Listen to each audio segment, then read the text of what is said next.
Okay, I'm somewhere here on the Oregon coast. Proverbs chapter 13.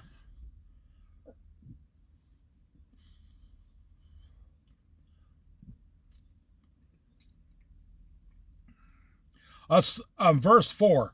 A sluggard's appetite is never filled. Now, isn't that really strange, how God thinks backwards compared to how we think?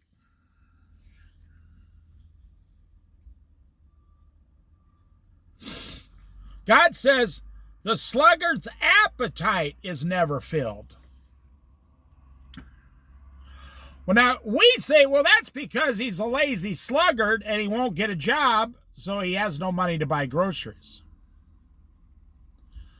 That's how we think. And that is true, but God thinks in a more profound way. God sees the inside of your stomach when the food's going down. He sees your brain when it's thinking. He sees your soul and your heart.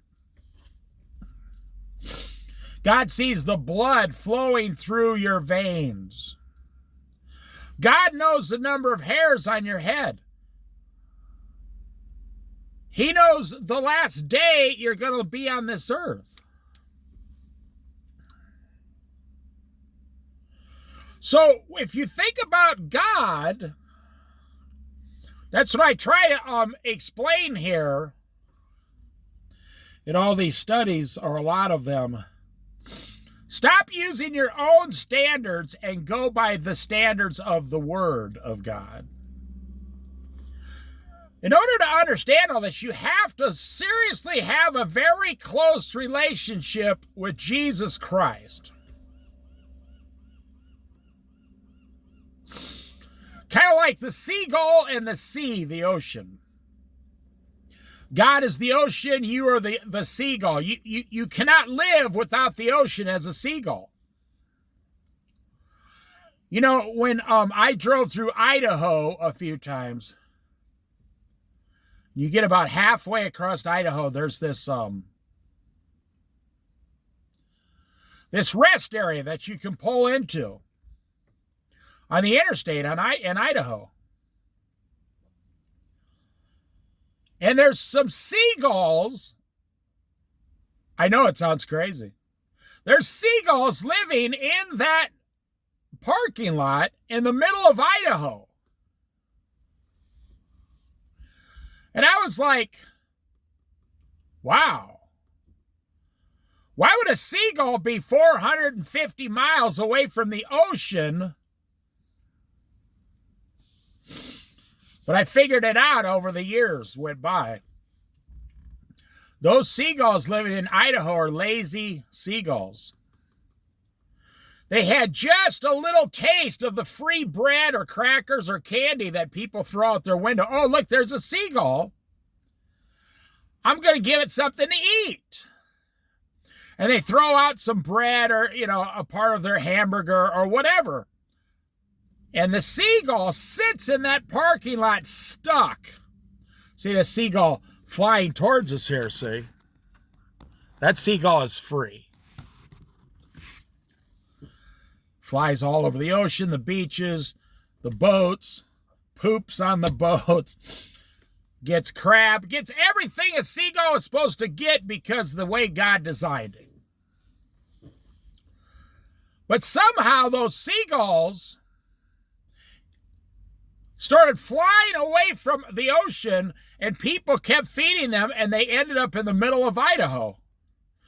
I've never seen a seagull in Iowa. I've never seen a seagull in Iowa. That seagull, and it wasn't looking for its own food anymore. Now here we go. Here's the moral of the story. The sluggard's appetite is never filled. That seagull living in Idaho is never filled enough to fly back to the ocean. Now let's go backwards. The sluggard Well, why would a lazy seagull even make the effort to fly back to the ocean when he's getting all the free money at the parking lot in the middle of Idaho? It's a sad thing to see. Those seagulls, they're meant to eat mussels and crab and things that wash up on the shore in the morning on the ocean,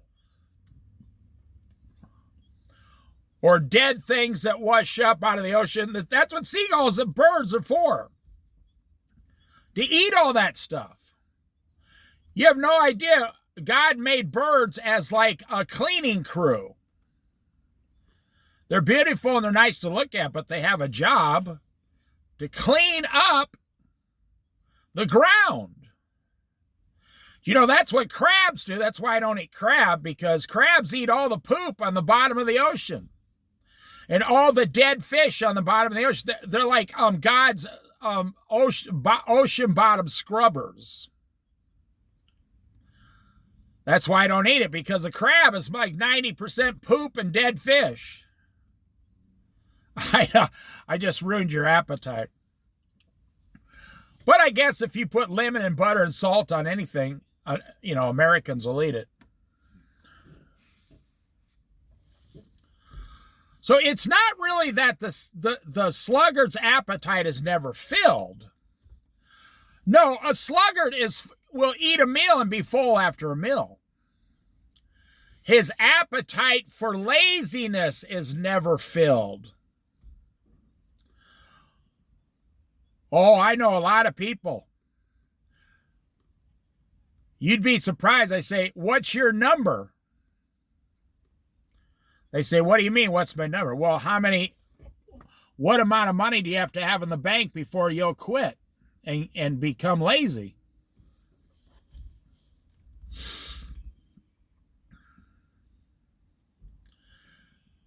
And I always get the same answer. They say, I don't know. I'm not lazy. What are you talking about? The government knows what your number is. $800 a month. Well, the rent went up too much. The food went up too much. I can't afford it. Oh, well, we will subsidize your apartment. The U.S., the United States Bureau of Census Bureau, knows what your number is, what you will sell out on. It's $800 a month plus a $150 food card, and you will stop doing anything.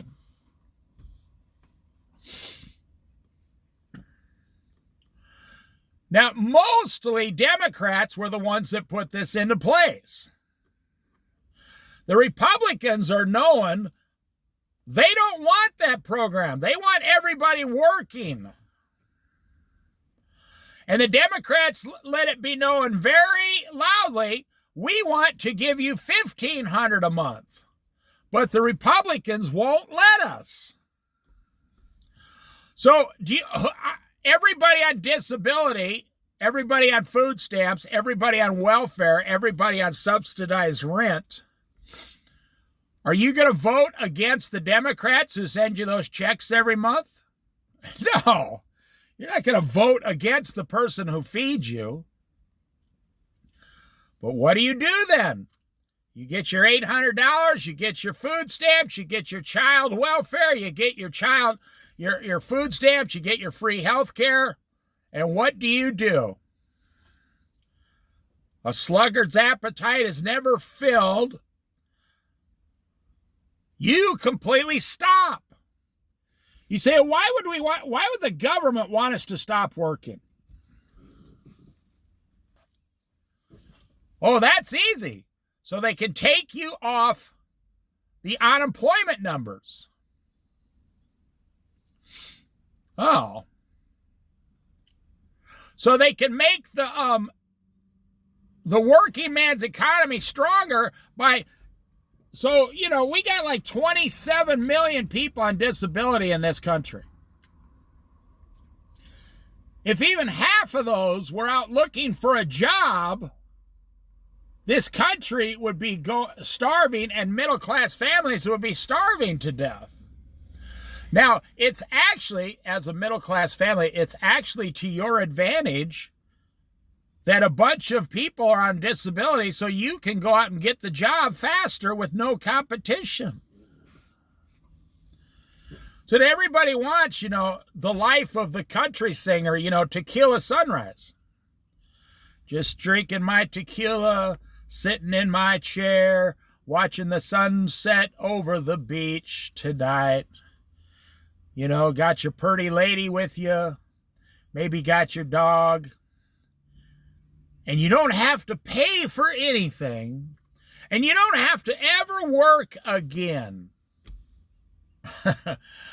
That's every American's dream. So it's not that the sluggard's appetite is never filled. It's not that their stomach isn't filled. No, the sluggard, the lazy man, gets 3 meals every day because that's the setup by the government. I had a guy ask me recently for some money at a grocery store. I said, "Are you hungry?" He said, "Yeah." I said, "Well, 1 mile down the street is that church. They give away free food. Why don't you go down there?" That guy looked at me. He was a young man too, like 23 years old. He got mad at me inside the grocery store, which is funny. He said, "Hey man, I'm not walking a mile." He said, "I'm here now. You either want to help me or you don't. I don't want to walk a mile with my stuff to get a free meal."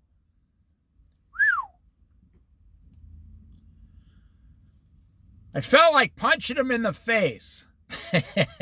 Because that's, the way I was raised, amongst the farmers. If I woke up in the morning, 10 years old and said, "I don't feel like working on the farm today," you'd have had like 10 men ripping my arms off. The guy told me straight up, "If you give me some of your money, then I won't have to go get the free food, man."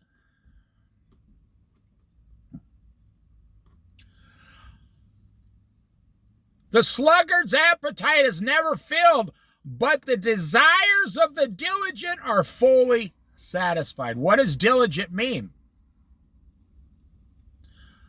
Work. My dad, you hand my dad's generation a shovel in the 1950s, you hand them a shovel, they'll build you anything you want. Roads, bridges, they'll build a dam. You ever want to do a really cool study on the history of the United States? Go back to when Hoover Dam was built right after the Great Depression and they spent all the money. Go back and look at the workers that built Hoover Dam. And look at how they're doing it, how many there were, and the tools they were using, and how unsafe it was. And a lot of them died. And oh, yeah. And then look today. I had a cashier tell me the other day. I said, "Hi, how are you?" "I'm tired, man." He was 20 years old. He said, "I'm tired, man." And that's how he talks to the customer. I said, "I wasn't really paying attention." And I said, "Oh, yeah?" I was trying to get my card out. You got to get a card and you got to swipe stuff and you got to do all this crazy crap. He goes, "I'm tired, man." So after a couple times, I said, "I'm sorry, I didn't hear you." And I teased him. I said, "Did you say you were doing fantastic?" He stopped and he looks at me. I thought he was going to come across the counter and grab my shirt and start choking me. This guy was so angry. at 20 years old. But he was just actually lazy. He was a sluggard. And unfortunately, his parents never taught him how to work. When you learn how to work, you are right in line with God himself. When you learn how to work, your possibilities are endless. Work is your best friend. You say, I'm going to go out today and work, and I'm going to put $100 in the bank. It really is that simple. The guy goes, no, I said I'm tired. I said, yeah, man, calm down. I'm just teasing you. I said, how come you're so tired? You been drinking and you got too many girlfriends or something? I just doubled down on the young kid, you know. He looks at me and laughed about the girlfriend thing. He goes, no, I just got one girlfriend. He said, this kid was like a redneck mama's boy. I said, well, what seems to be the problem there, George? He says, the problem is the way they schedule me. Now get ready to laugh. You're going to laugh. Here comes the punchline. He said, they scheduled me 6 days in a row. 8 hours every day. He said, I just worked. This is my 6th day in a row.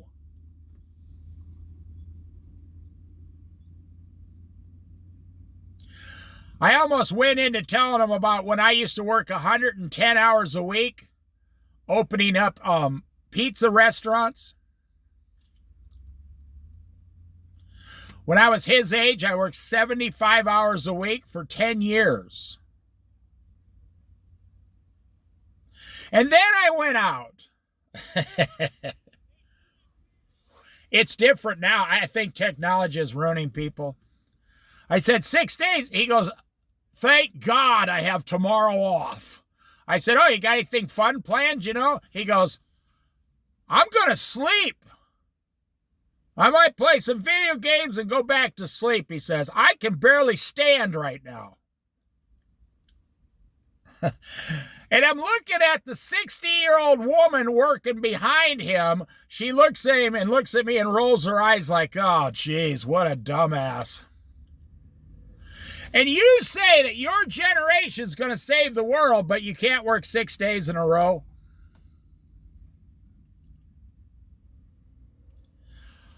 Well, that's not truth. That's your standard. That's human standards. That's not God's standard. Matter of fact, God works 6 days in a row. That's what I should have told the young man. God worked 6 days to create the world, and then he rested on the 7th. I wasn't really thinking about it because the guy was yelling at me. And I'd never even seen him before. A sluggard's appetite is never filled. Now, believe me, a sluggard says, I'm not happy I have to work 6 days. But guess what? Because I used to hire people for a living. You know what else the sluggard says? I found this out very fast being a manager of restaurants. You have two kinds of employees. Ones that complain and ones that are always happy and want the money. If this guy worked 4 days in a row, he would say, I can't believe I had to work 4 days in a row. So if you tried to solve his problem and you wanted him to work 3 days in a row, he would say, I can't believe they just scheduled me 3 days in a row. I mean, what's after that? I mean, you can't believe you have to work one entire 8-hour day before you get another day off? Well, what's after that? I can't believe, now listen, I'm teaching you something.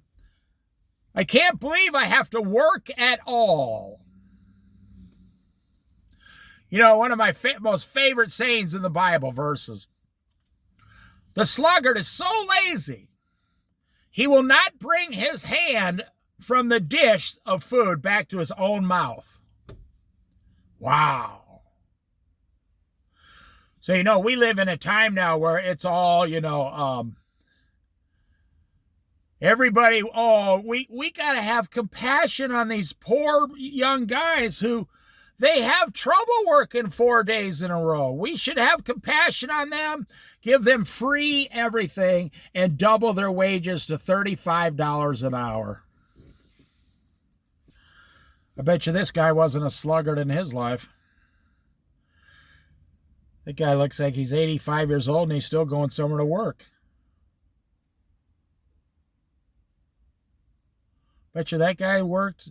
I bet you that guy was in Vietnam. I bet you he's seen it all.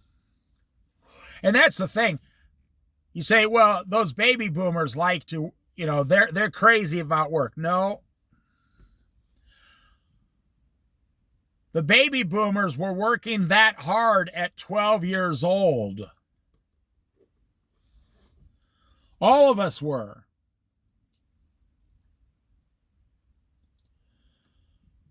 I know alcoholics still work 60 hours a week. I know drug addicts still work 60 hours a week. I mean, throughout my years in life, they still went to work.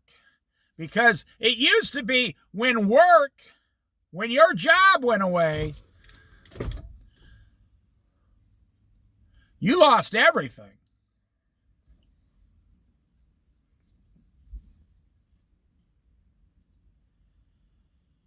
In 1979, I was 16 and a half years old. And I was bringing home $500 a week at a packing house, working with that and some overtime. In 1979, I made $500 a week at a packing house, working about 50 hours a week.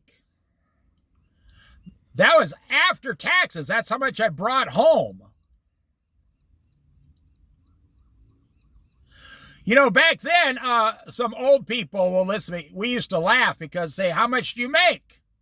We'd say $500 a week. They'd say, well, no, you make that plus you say, we don't get that. The government gets it. I'm telling you how much I make. That's how much the government makes off me working. That's, it was common sense back then. Today, a person will get their first paycheck and look at it and go, what's all these deductions in my paycheck? I don't get it. Federal deduction, Social Security deduction, union fees, state taxes deduction, healthcare deduction, 401k deduction. What is all this stuff? So I'm telling you, a sluggard's appetite is never filled because it doesn't matter. I'm going to end this up here. It doesn't matter what you tell them. They'll always find a reason to complain and never be happy. And that's the opposite of serving Jesus Christ. When I used to hire people in restaurants, there goes a bald eagle right over. I can't show you a big, huge bald eagle. During the interview, I would ask someone like 5 questions. And one of the questions were, if I hire you, I never allow complaining ever, and I never allow you to fight with the other employees. Are you going to be capable of doing that? And it might blow your mind, but I'll tell you, I've had so many, mostly women, because I had to hire waitresses and stuff. These young girls said, I better not take the job then. I was ready to hire them. They said, I better not take the job because I kind of got a big mouth and I've gotten in trouble before. I kind of fight with people. Because in my opinion, if they were going to fight against each other, I had to wait till some people walked by there. In my opinion, if they were going to fight with each other, then they were probably going to fight with the customers.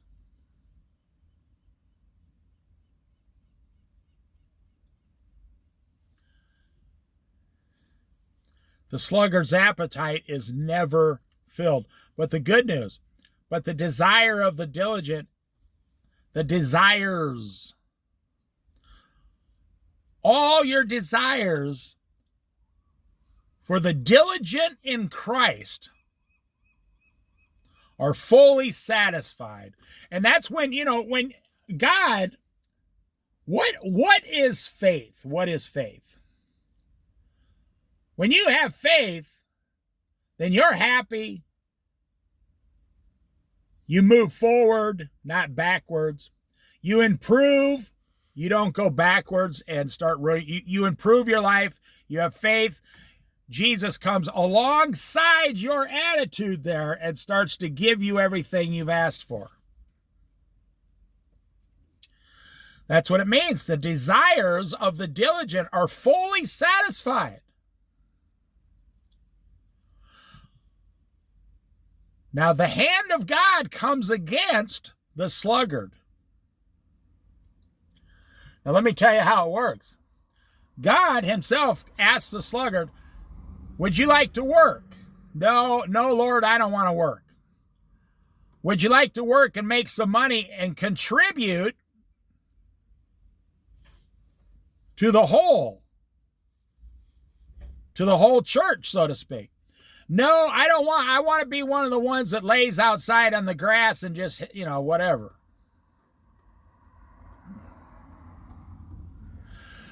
Jesus was a lot more friendly than Paul the Apostle.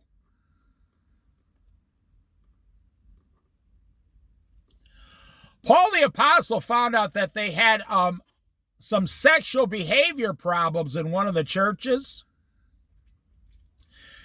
And I thought it was homosexuality, but Paul himself came down and says, once you found out, why did you allow this man to come in the church? You should have kicked him out immediately so he does not affect everybody else.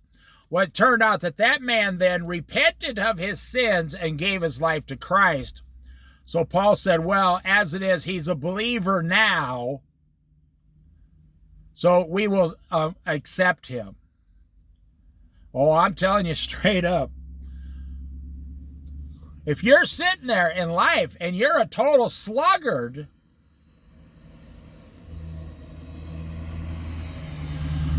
would you know young girls aren't really like this? It's only boys. I noticed the young men are like this. They're lazy, lazy, lazy.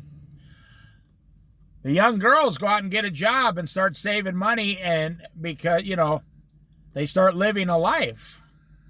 Young girls want to leave their parents' house. They want to go out. They want to do something important.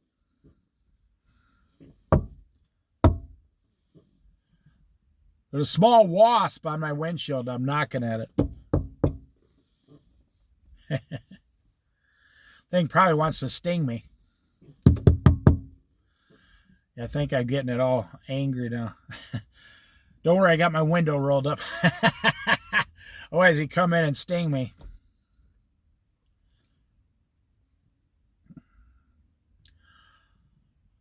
A sluggard's appetite is never filled. And I believe that after you tell God no so many times, just my own personal belief, the hand of God comes in and says, you don't want to do it? Okay, you're on your own. And you say, well, oh, no, God is only love. God is all about love. He'd never do that. He turned King Nebuchadnezzar into a goat. God turned a man into a goat for 10 years. Or it might have been 12 years. The man was so stubborn, and God let him keep his human face, and he turned him into a goat. And he walked around and ate grass on the ground like a billy goat for 12 years because he wouldn't do what God told him to. And after like 10 or 12 years, he looked up in the sky and acknowledged God's sovereign power over him. And then God turned him back into a man.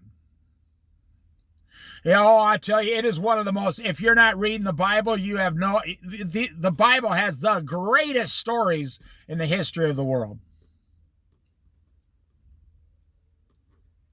It's so fascinating. A king of Jerusalem told God, no, I'm not going to do it. And God turned him into a goat with hooves and 4 legs, and he walked around, and he had a human face, and he grew hair and everything, and after 12 years... Now check this out. You want to talk about the stubbornness of a sluggard, a lazy man. It took this man 10 or 12 years before he was tired of being a goat enough to acknowledge God's sovereignty. I mean, I don't know. If I was a goat for like 1 week, I would say, Lord, I was wrong.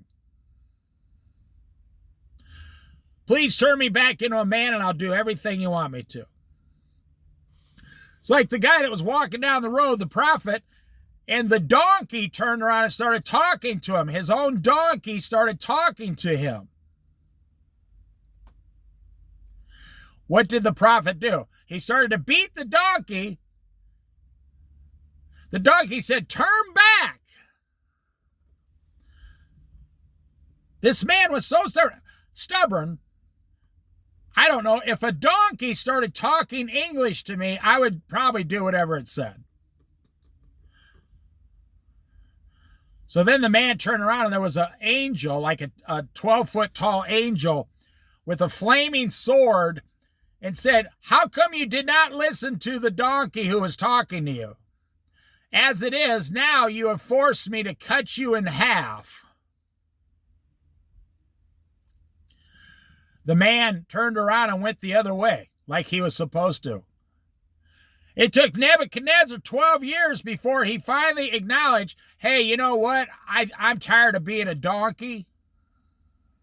The other guy, the other prophet was like, hey, my donkey's talking to me in Hebrew. But that's still not enough to get me to change. Oh, my goodness. Now, that's stubborn right there. And a lot of you out there, you're exactly the same way. There's something God wants you to do, and you refuse to do it.